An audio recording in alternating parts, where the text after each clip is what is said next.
The day they hauled away my late husband's old tractor. They thought they were teaching an old widow a lesson. They had no idea they were about to discover that some people spend decades quietly building leverage, while everyone else mistakes kindness for weakness. Looking back now, I still wonder whether what happened afterward was justice, or simply the inevitable result of people pushing one bridge too far. My name is Eleanor Hayes. I'm 69 years old, a retired high school history teacher living just outside the little lakeside town of Ashford Cove, Michigan. If you drove through our neighborhood today, you'd probably think it had always looked the way it does now. Rows of expensive homes with matching stone mailboxes, perfectly edged lawns, polished pickup trucks sitting next to luxury SUVs, kids riding electric bikes while landscapers trimmed hedges so evenly they almost looked fake. But 45 years ago, none of this existed. Back then, it was dirt roads, marsh grass, towering pines, and a handful of stubborn families who believed a peaceful life was worth working for. My husband Jack was one of those people. He never chased money, he chased projects. Give that man an old engine that refused to start or a broken fence after a windstorm, and he'd disappear for hours with a toolbox and come home covered in grease wearing that crooked smile that always made me laugh. People trusted Jack because he never exaggerated. If he said he'd help, he showed up. If he couldn't, he'd tell you honestly.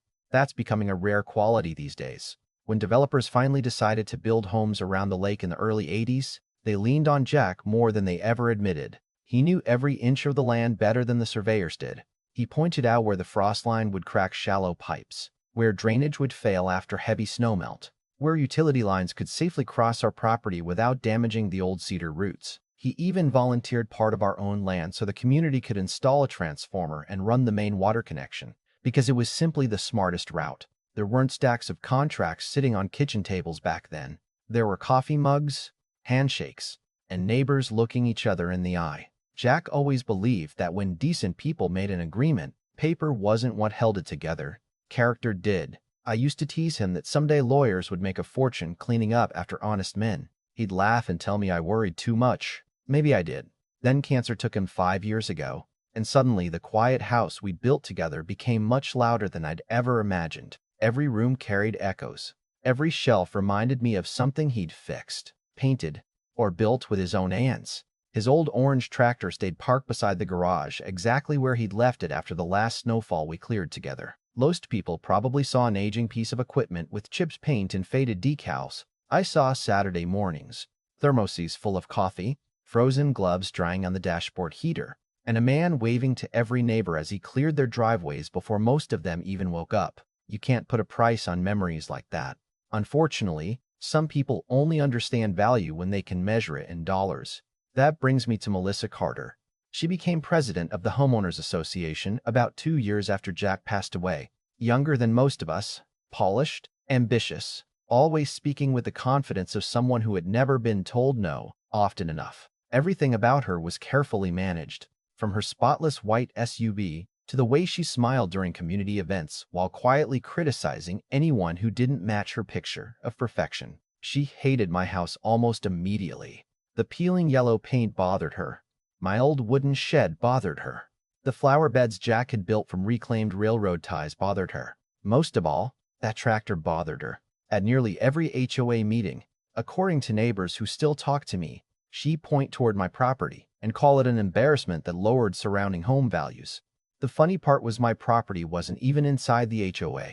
It had always remained independent because we owned it long before the subdivision existed. That technicality irritated Melissa far more than she ever admitted publicly, because she couldn't control me the way she controlled everyone else. I rarely responded. Life has a way of teaching you that not every insult deserves an answer. My daughter Rachel used to tell me, "Mom, she's looking for a fight. Don't give her one." She was probably right. So when Rachel invited me to spend a long weekend with her family in Grand Rapids, I happily packed a small suitcase, hugged my grandkids, enjoyed 3 wonderful days away from neighborhood politics, and returned home feeling lighter than I had in months. That feeling lasted about 15 seconds. The moment I turned into my driveway, something looked wrong. At first, my brain couldn't explain it. Then my eyes settled on the empty concrete beside the garage. Jack's tractor was gone.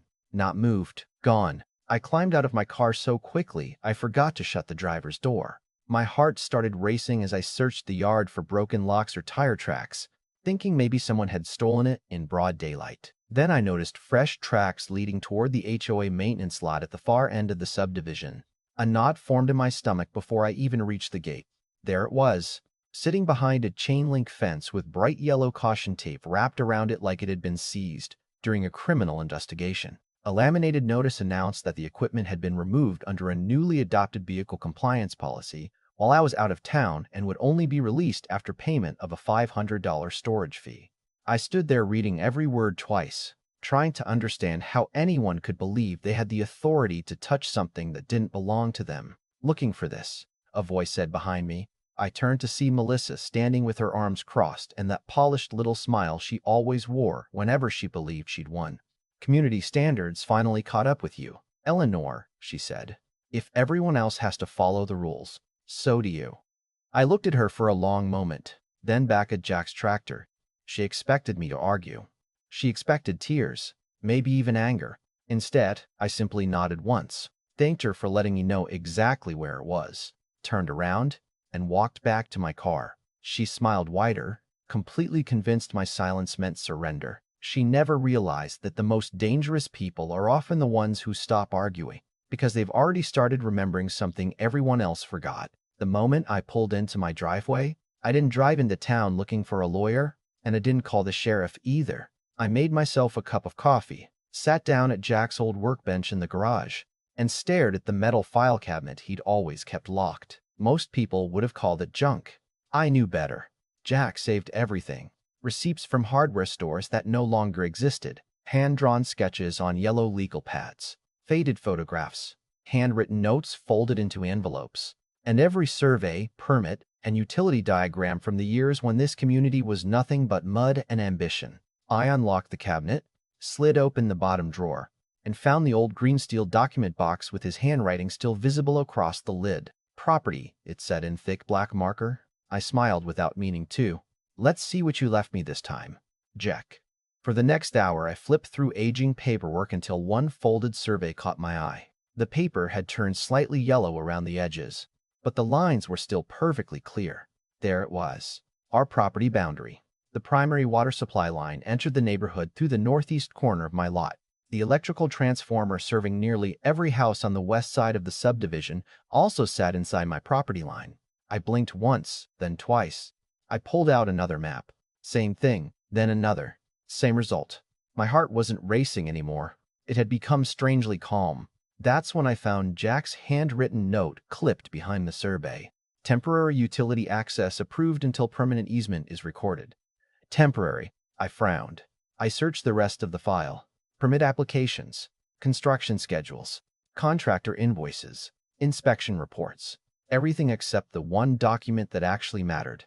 There was no recorded easement, no final agreement transferring permanent utility rights. I drove straight to the county records office the next morning, mostly expecting someone to tell me I had overlooked a filing. Instead, a patient clerk spent nearly 40 minutes searching every document tied to both my parcel and the subdivision. Finally, she looked up and said, "Mrs. Hayes, unless something exists outside county records, I don't see any permanent easement at all." I thanked her, walked outside, sat inside my car, and laughed. Not because any of it was funny, but because Melissa had unknowingly created the one situation Jack had warned me about decades earlier. He once told me, "If anyone ever forgets we're helping them instead of the other way around, remind them politely." At the time, I thought he meant with words. Apparently, he had something much more practical in mind. I still wasn't interested in revenge. That's important. I wasn't trying to hurt anyone living in those homes. Most of my neighbors had never bothered me. Some still waved every morning. Others brought over casseroles after Jack died. My problem wasn't with them. My problem was with a homeowners association that had convinced itself it could seize private property because nobody would challenge them. So instead of acting emotionally, I typed a letter. Every sentence was simple, respectful, and completely factual. I explained that the neighborhood's continued use of utility infrastructure located on my privately owned land had always been based upon an informal understanding established decades earlier. Since no recorded easement existed, I was formally terminating permission for continued access. I provided the legally required notice period before revocation would become effective. I mailed copies by certified mail to the HOA, their attorney, the utility company, and the township office. Then I went back to watering my flowers. 3 days later, my phone rang. Melissa sounded amused. "Eleanor, this little stunt is adorable," she laughed. "You honestly think you can shut down an entire neighborhood?" I took a sip of tea before answering. "No, Melissa. I don't think anything. I simply own the land your infrastructure occupies."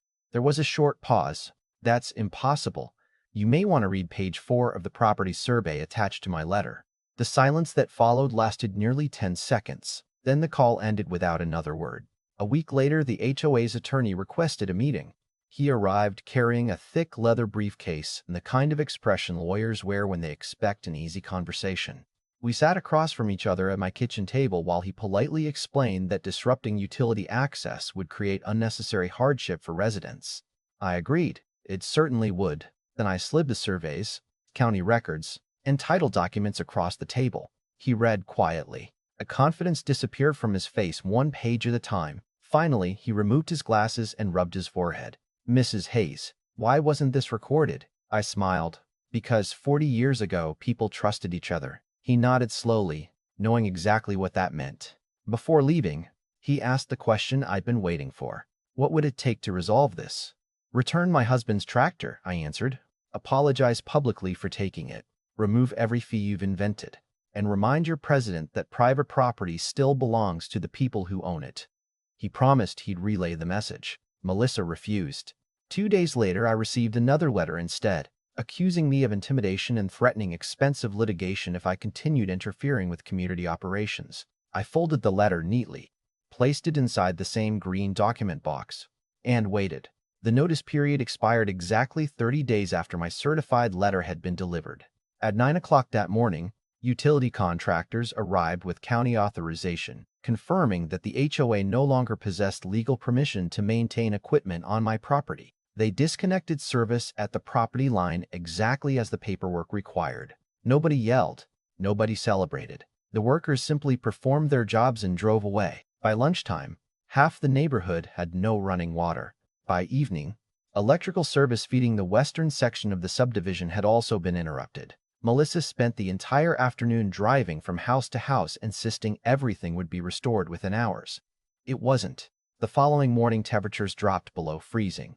Without heat, panic spread much faster than anyone expected. My next-door neighbor, Frank, knocked on my door carrying 2 thermoses of coffee. "You planned this?" he asked quietly. "No," I replied. "I planned to get Jack's tractor back. They planned everything else." Frank looked toward the silent subdivision before sighing. "Honestly, I can't say they weren't warned." Over the next several days, I watched moving trucks, portable generators, plumbers, electricians, insurance inspectors, township officials, and emergency maintenance crews come and go while lawyers searched desperately for paperwork that simply didn't exist. Every search ended the same way. There was no easement, no forgotten amendment, no hidden filing tucked away inside an old archive. Just decades of assumptions resting on one man's handshake. By the second week, residents started demanding emergency HOA meetings. People who had once applauded Melissa's strict leadership now wanted answers. One elderly couple temporarily moved into a hotel because their furnace couldn't operate. A young family stayed with relatives after frozen pipes burst inside their basement. Local news crews even appeared near the subdivision entrance asking uncomfortable questions about why an upscale neighborhood had suddenly lost essential utilities. Melissa avoided every camera. The insurance company didn't. Their representative informed the HOA board that continued refusal to negotiate could expose the association to extraordinary financial liability if injuries occurred during the outage. Suddenly, the conversation wasn't about my peeling paint or an old orange tractor anymore. It was about survival, responsibility, and the staggering cost of arrogance. Then, on the 22nd day, just before sunset, someone knocked on my front door. I already knew exactly who it was before I turned the handle. When I opened the front door, I barely recognized Melissa. The woman standing on my porch looked nothing like the confident HOA president who had smiled while my husband's tractor sat behind a locked fence. Her hair wasn't perfectly styled anymore. Her expensive coat was wrinkled. There were dark circles under her eyes. And for the first time since we'd met, she looked tired instead of important. She held a folder against her chest with both hands, as if it were the only thing keeping her together. "Can we talk?" she asked quietly. I stepped aside without saying a word. We sat at my kitchen table, where Jack and I had shared thousands of cups of coffee over the years. Melissa looked around the room before speaking. "The board wants this over," she finally admitted. "Residents are furious. Insurance is threatening to pull coverage. Our attorneys—" She paused and let out a long breath. "Our attorneys say we're probably going to lose." I slid a single sheet of paper across the table. "Then let's stop wasting everyone's time." She looked down. It wasn't complicated. There were only a handful of terms. First, Jack's tractor would be returned immediately in the exact condition it had been taken, with every storage fee permanently withdrawn. Second, the HOA would issue a written apology acknowledging that it had removed private property without legal authority. Third, the association would enter into a properly drafted long-term utility agreement, paying fair compensation for the continued use of infrastructure located on my land, with the first year's payment made in advance. Fourth, any future work involving the utility corridor crossing my property would require my written approval before construction began. Finally, Melissa would resign as HOA president within 48 hours. She read every line twice. "You really want me to resign?" she asked softly. I looked out the window toward the old maple tree Jack had planted when our daughter was born. "No," I answered honestly. "I want someone leading this community who remembers they're serving neighbors instead of ruling them." The room stayed silent for what felt like a full minute. Then Melissa uncapped her pen and signed every page without another argument. She didn't negotiate. She didn't threaten lawsuits. She simply signed, gathered her folder, and quietly thanked me before walking out the door. The check arrived by wire transfer 2 days later. Early the next morning, I heard the familiar sound of a diesel engine outside. I looked through the front window and smiled before I even reached the porch. Jack's old orange tractor was rolling slowly up my driveway on a flatbed trailer. 2 maintenance workers climbed out, unloaded it carefully, and handed me the keys. One of them scratched the back of his neck and said, "Ma'am, the board asked us to tell you they're sorry." I ran my hand across the faded hood. Someone had washed it, polished it, even topped off the fuel tank. The scratches were still there, exactly where Jack had left them years before. And somehow that made it feel even more like home. The following Friday, the HOA emailed every resident announcing Melissa's resignation. A special election was scheduled, and within weeks, a new president was chosen. His first visit wasn't to complain about my peeling paint or suggest new landscaping rules. He came carrying a homemade apple pie baked by his wife. He shook my hand and said, "Mrs. Hayes, we'd like to start over if you're willing." I smiled and invited him inside. That's how neighbors are supposed to solve problems. That winter turned out to be one of the snowiest we'd seen in years. On the first heavy snowfall, I climbed onto Jack's tractor before sunrise, turned the key, and listened as the old engine rumbled back to life with the same familiar growl I'd missed for so long. As I cleared my driveway, a few neighbors stood outside waving. Then one of them asked if I could clear theirs too. I laughed because it sounded exactly like something that would have happened 30 years earlier. By noon, I'd plowed half the street. Not because anyone paid me, but because that's simply what Jack would have done. Sometimes the best way to honor someone isn't by protecting the things they left behind. It's by protecting the values they lived by. Looking back, people still ask if I regret shutting off the utilities. The truth is, I never shut off a neighborhood. I simply stopped allowing people to use something they had convinced themselves they owned. There's a difference, and that difference matters. Respect cannot be enforced through bylaws, and authority means very little without accountability. Funny enough, after everything settled down, my little yellow house never bothered anyone again. The peeling paint stayed for another year until I finally decided to repaint it, not because the HOA wanted me to, but because I wanted to. That's the funny thing about freedom. It feels a whole lot better when it's actually yours. Now, I'd love to hear what you think. Did I go too far? Or did the HOA finally learn a lesson they should have understood from the beginning? If you were in my position, would you have accepted an apology sooner? Or would you have stood your ground exactly the same way? Share your thoughts in the comments, because stories like this always spark strong opinions. And honestly, that's what makes these conversations worth having. If you enjoyed this story, don't forget to like the video, subscribe to the channel, and turn on notifications so you won't miss the next unbelievable real-life neighborhood showdown.